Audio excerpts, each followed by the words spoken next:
Welcome, everyone. We are back in the Tundra. We are back in the Toyota Tundra.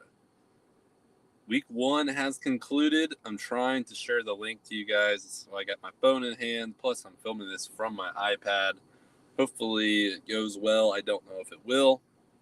But we are back, and we had a great week last week. It was fun to watch some of these matchups come down to the very end. Watts and Trent had an all-time battle.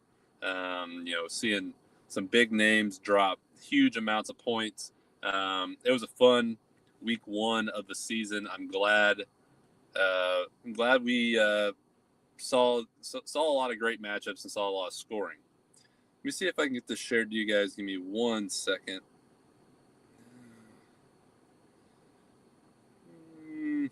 Let's see. Here we go. Let's share it to Discord. Copy it. If anybody wants to hop in. We're live now.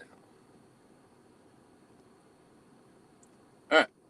Yeah, so let me get into a little bit of last week here. We saw, let's go back to week 1. We saw the Beecher Creatures drop a 420 piece on the Louisville Lumberjacks. The Creatures move to 1-0. Daniel and freaking the Sheets fall to Wyatt and the Blade Breakers, 408 to 345. We saw the matchup of the week, Watts and Trent. Watts beats Trent 470 to 458. Heck of a matchup. Oh, we got a little Creature shout out. Creatures are going places. I think they are. I can't disagree. The Flagrant Fowlers are falling to Austin Marsh and the Arlington Tax Evaders, 429 to 391. And then Sergio, welcome to the league, gets a nice win over Clarence to start out his career in the GBA 1-0. Talk a little bit here about some of these crazy numbers we've seen. Obviously, Watts dropping a 470 piece. We don't get to see a 470 piece very often. We might see a guy every week crack that 420 range, but to see a 470 week 1 is pretty awesome. But yeah, so some of the highest scoring picks at each position, we had Watts with Shai Gilgeous-Alexander. He had a 84 piece against Indianapolis.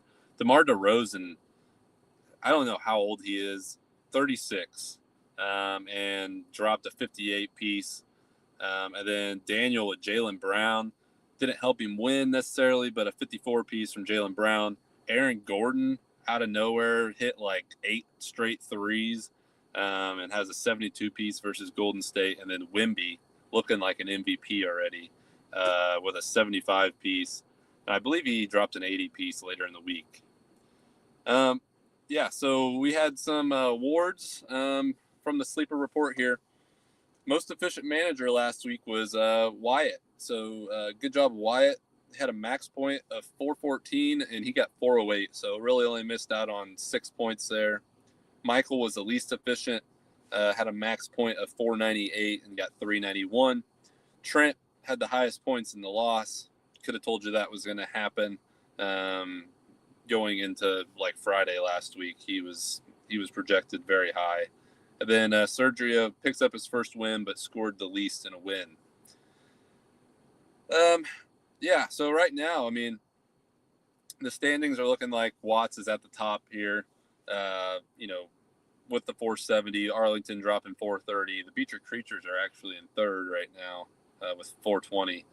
But, yeah, there's definitely, you pretty well had to break 400 to win last week, and a lot of teams did do that, and Trent was the only one that broke 400 that did not win. So, but good week there by Trent.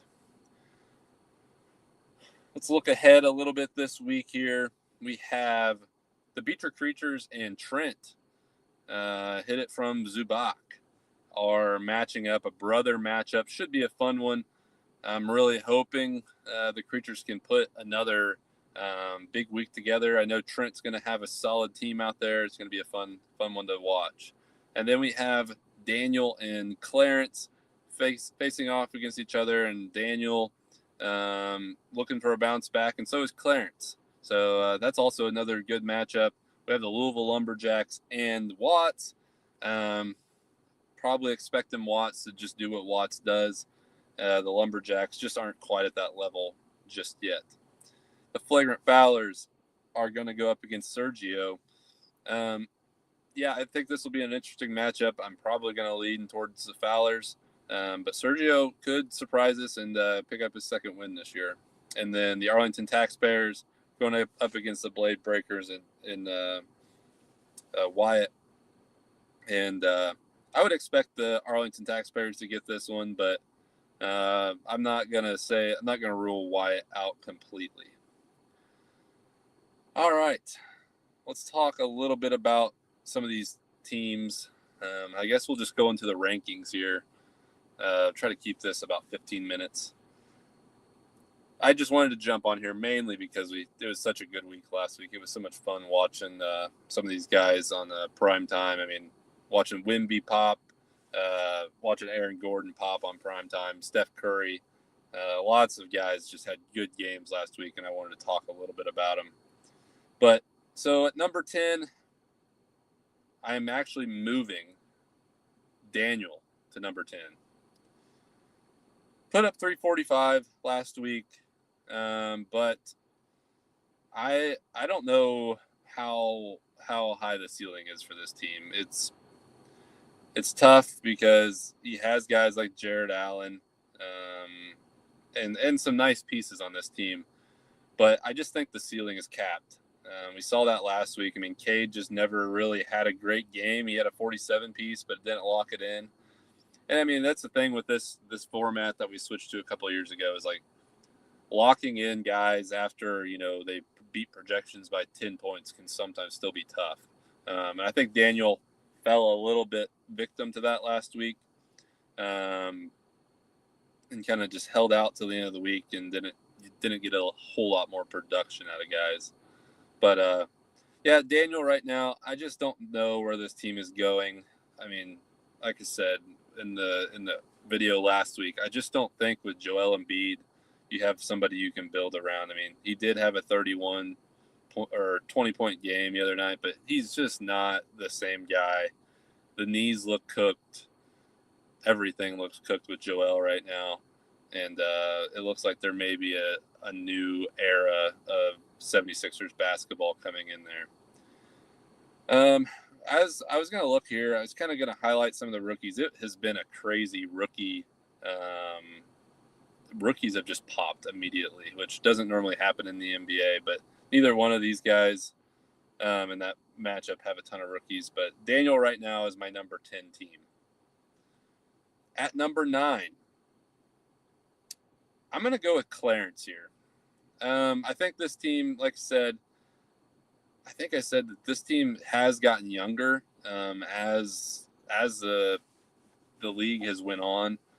It was a very old team he had like LeBron and a lot of these guys that were just aging, but he's shifted away from those guys, and he's now on the precipice of putting together a team. I think this team is in a really similar spot. Honestly, might even be in the exact same spot as where the Beecher Creatures are at. They have good pieces, a lot of youth, but then they also have, their stars in their lineup. I mean, having Karl Anthony Towns, having Tyrese Maxey, like they have some guys that are going to be really solid and really tough to knock off week in and week out.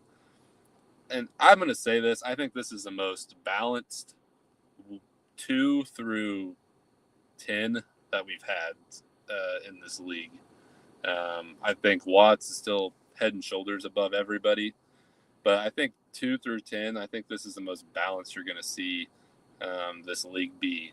But also, I want to pop in here and talk a little bit about Dylan Harper and VJ Edgecombe. on their taxi squads right now, but we saw Dylan Harper drop at 26 and 8 in his third NBA game. Pretty crazy. And then VJ Edgecombe started out with a 50 piece and then a 44 piece. Pretty impressive from some rookies. And like I said, there for the 76ers, I think you're going to see a regime change soon. I mean, it's already underway with Maxey and Edgecombe.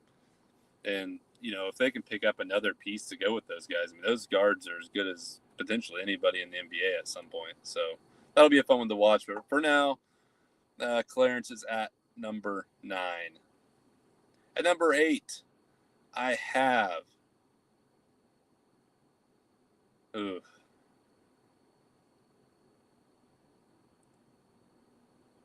I gotta go to Louisville Lumberjacks. I'm actually bumping them up after a loss. I was gonna put a little respect on their name because I feel like this team is better than what I thought. I think that the Lumberjacks are still in the rebuilding phase, but they are coming out of it very, very quickly. I mean, we've seen last week where, LaMelo had a great game. It's been huge for if Murph is healthy, LaMelo staying healthy, Banchero staying healthy, Brandon Miller staying healthy, Alex Sarr for the Wizards has looked really good. There's some pieces here and guys that he can build around. And we definitely seen them pop last week. And if they continue to pop, I think that this team is a competitive team this year. So definitely looking forward to seeing what the Lumberjacks can do. I have them at 8 right now. And I wouldn't be surprised if at some point they pop into the top 5. It might not be forever, but I think this team has some upside. A team that you just can't go in anymore and just expect to win. At number 7, I have the Beecher Creatures at number 7. Up, I think, from number 9. We've definitely seen a bigger pop from some of these guys in their second year. Keyshawn George dropped 34, 11, and 4 to add 3 steals along with it for the Wizards. Looked very solid. I locked in a 21, a 9, and a 4, not expecting to see that the following game. Khalil Ware didn't get a ton of run. That's somebody I was expecting to have a little bit bigger impact to start the year. But Benedict Mathurin has been kind of the piece I acquired in that Chet trade last year, and I have big hopes for Benedict. And he had a really solid game night 1, putting up a 49. And then Wemby obviously has been. I mean, if anybody has watched any of the Spurs games, he is clearly the best player on the floor and maybe in the world. I mean, he is so good. Been fun to watch. Walker Kessler had a nice game, but yeah, I think it's the Creatures are gonna be salty. I am really excited to see what this team can do. I don't think that we're going to be consistent enough to be competitive week in and week out, but I think there's going to be weeks that you're like, man, this team, if these guys continue to get playing time on their respective teams, this team definitely could pop. So they're coming in at number 7. At number 6, I have Wyatt. Wyatt picked up a nice win last week. And I said in the rankings video that I had him ranked too high.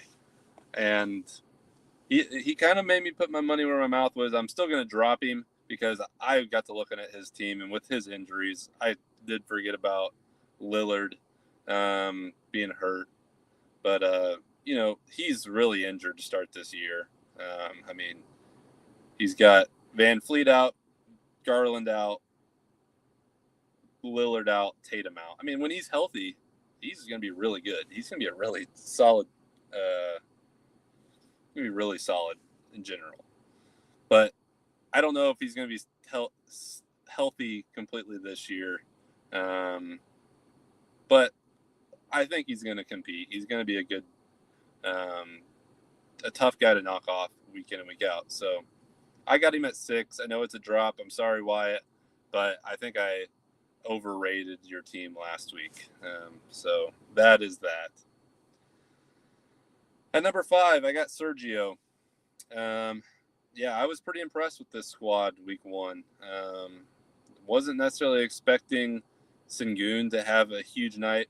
And then just a lot of guys just putting in 40 to 45 points for Sergio, and that's nice. I mean, I think my brother and I, we talk fantasy basketball, and it's like you always want to try to get 40 out of your guys.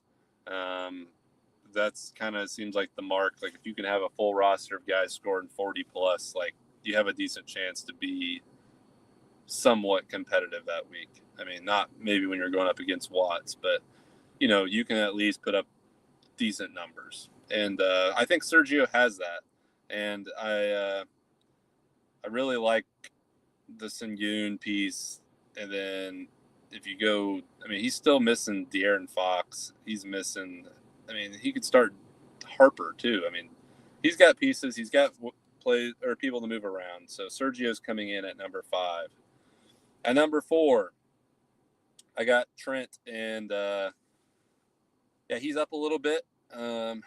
These old guys showed out week 1. I know he's losing Anthony Edwards probably for the next week or 2, but some of these guys stepped up, had more points than what I expected, and Trent's.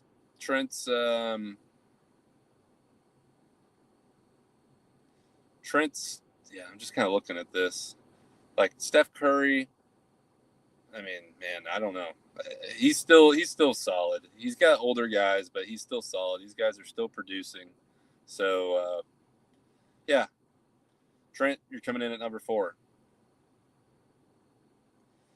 At number 3, we have the Flagrant Fowlers. Had a really nice week. Just couldn't get over the hump with Marsh. And this is a team, like I said, Chet's looking really solid. Has Giannis, and then he's got the shot chuckers. Cam Thomas being one of those guys. 33 points, 2 rebounds. I mean, 40 points, 2 rebounds. That's insane. Like, doesn't do anything on the court except shoot the ball. So, yeah, I mean, if Cam Thomas ever decides he wants to do more than just shoot the ball, sky's the limit with Cam Thomas. But it hasn't happened yet. But yeah, I think this team is going to be the top 3 or 4 team all year long, and until we kind of see how the season shakes out, I think the Flagrant Fowlers are in the top 3. Moving on to number 2, we have the Arlington Taxpayers, who took down the Flagrant Fowlers. Doncic, huge game, night 1. That was fun to watch. Anthony Davis has looked good for the Mavericks. Vucevic, still doing Vucevic things. This team is older, but still a lot of guys who are in their prime in the NBA, and really like what we've seen from RJ Barrett. Moving over to the Raptors last season, like what I see from him so far. So he's got some good pieces. Definitely one of the better teams in the league. And number 1, obviously it's Watts. Going to run through this team here. I mean, Gilgeous-Alexander dropping 84, Durant 55, Zion's looked like old Zion. That's fun. Picks up Jokic in that trade last week, and then Sabonis never really had a huge game last week, which is kind of surprising. I think he's on a minutes restriction, but the thing that's surprising to me is, like, I still feel like the ceiling could be higher for this team. I mean, they are potentially, there's a case where every single guy in this lineup drops 60 plus. I mean, that's what's crazy. So, yeah, I mean, nothing. You can't argue with Watts being the best in the league right now, and I have him there. So that wraps up my Toyota Tundra rankings, and that is all. So I will see you guys probably in 2 weeks. I probably won't do back to back, but just wanted to jump in here since it was such a good week last week. It was fun to watch, and continue to watch, guys. And I'll be back. See you.